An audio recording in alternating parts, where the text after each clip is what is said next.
सरसों का साग जो लोग खाते हैं, एक तो इसके साथ आपके दांत मजबूत होते हैं, आपके मसूड़े मजबूत होते हैं और आप नज़ला ज़ुकाम से बचे रहते हैं।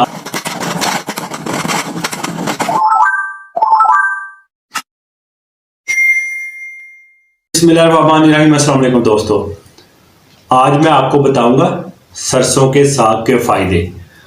जैसे कि सरसों का साग जो लोग खाते हैं, एक तो इसके साथ आपके दांत मजबूत होते हैं, आपके मसूड़े मजबूत होते हैं और आप नज़ला ज़ुकाम से बचे रहते हैं, आप कैंसर से बचे रहते हैं। इसके साथ लोग अपनी कब्ज़ का भी हल कर सकते हैं, आपका मैदा मजबूत होता है और आपका जिगर मजबूत होता है। और साग बहुत ज़्यादा फ़ायदेमंद है, आयरन की कमी को पूरा करता है। मेरी वालदा थी, वो हफ्ते में एक बार या दो बार सरसों का साग ज़रूर बनाती थी और आजकल ऐसा नहीं है। बर्गर, शवारमे, चिकन चीज़ें ज़्यादा लेते हैं क्योंकि मैंने देखा कि आजकल की जो माएँ अक्सर, जो जैसे हमारे पाकिस्तान में बना हुआ इशू कि गैस नहीं आती, बस वो यही कह रहे थे कि गैस नहीं आती, हम साग कैसे बनाएं।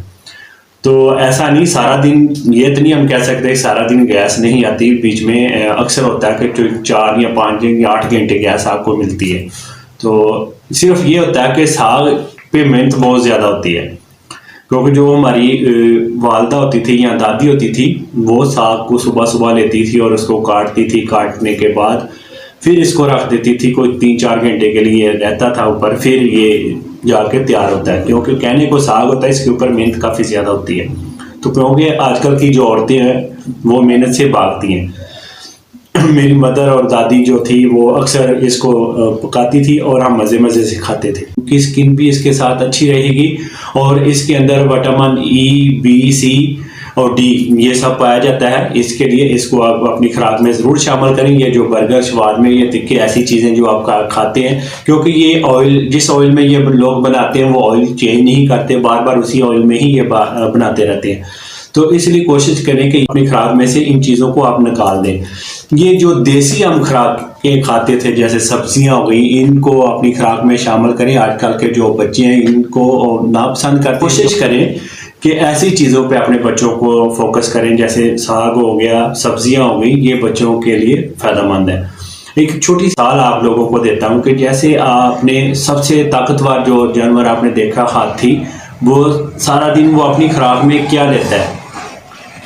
सब्ज़ पत्ते, सब्ज़ ग्रीन कोई भी चीज़ है, वो पत्ते वगैरह या हरियाली खाता है और फल खाता है। ये दो चीज़ें वो आप लोगों ने देखा होगा, दो चीज़ें खाता है और कितना ताकतवर है और सेहतमंद भी है। तो आप लोग भी कोशिश करें कि आप फल ज़्यादा से ज़्यादा लें और अपनी खुराक में साग को शामिल करें। और अक्सर आजकल तो इतनी मेहनत भी नहीं करनी पड़ती साग को काटने के लिए। मेरी जो दादी थी वो अक्सर साग के छोटे छोटे पीस लेती थी, उसको हाथ के साथ काटती थी, या एक दातरा जिसे हम कहते थे, जहाँ उसके साथ वो काटती थी। तो आजकल तो इतना मुश्किल ही नहीं है, उस वक्त इतना टफ था, लेकिन फिर भी ये चीज़ें ज़्यादातर घरों में बनती थी। आजकल ये चीज़ें नहीं हैं। कोशिश करें कि ये चीज़ें आप दोबारा अपनी खुराक में शामिल करें। सर्दियों में ये साग जो है वो ये बहुत अच्छा, क्योंकि आजकल सीज़न है, तो आप हफ्ते में एक बार ज़रूर साग बनाया करें घर में और बच्चों को भी खिलाएं, खुद भी खाएं। और साथ में मक्खन साग के ऊपर जब आप रख के खाएंगे, और गंदम की रोटी भी ले सकते हो, और मकई की रोटी तो बहुत ज़्यादा मशहूर है ना। सरसों का साग, मक्खन मकई, ये इसके लिए एक सॉन्ग भी है। जब सरसों के साग के साथ आप मकई की रोटी खाएंगे तो आपको कितना ज़्यादा टेस्ट आएगा और इसके आपको बहुत ज़्यादा फ़ायदे मिलेंगे। और मकई की रोटी भी खाने के लिए बहुत अच्छी है, और जब आप खाएंगे ये मीठी भी लगेगी और सरसों के साथ ज़्यादा लजीज लगेगी, और ऊपर जब आप मक्खन थोड़ा सा डालकर खाएंगे तो और अच्छा लगेगा।